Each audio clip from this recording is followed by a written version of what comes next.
અમારા દેશમાં કારેલાનું શાક બને, અહીંયા ખબર નહીં કઈ બને. પહેલા ઉપર કાઢી નાખે કારેલા બધું છોડા ઉપર, અસલી તત્વો બધું નીકળી જાય. પછી મીઠાની અંદર બધું એને એ કરી નાખે, પછી તરે, પછી ગોળ નાખે.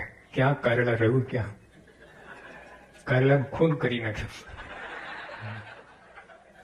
તો જો કહેવાનું શું કહેવાય, હવે તમે સીધા જે હોય ને કાચા કારેલા ખાઓ ને એ આટલું જ ખાઓ, પણ એ જે ગુણ કરે ઓલું 1 કિલો તરેલું ના કરે એટલું જ. એટલે ખોરાકમાં છે ને કથા વાર્તા પણ, જેમાં ઘણા લાખ માણસ કથા સાંભળતા હોય છે, મોટા અગ્નિ કથાકાર હોય છે, કોઈને એક બીડું છૂટે નહીં, અને કોઈ લેવા દેવા ના હોય. કથા કહીને જતો રહે, આમ જતા આમ જતા, કોઈ નાવા નીચવાનું કોઈ વ્યવહાર નહીં, કાંઈ નહીં.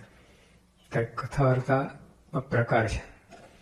કથા જીવનું જીવન ક્યારે બને? પ્રગટની કથા હોય ને તો. બાકી તો આકાશમાં ધડાકા, કાંઈ કામમાં ના આવે.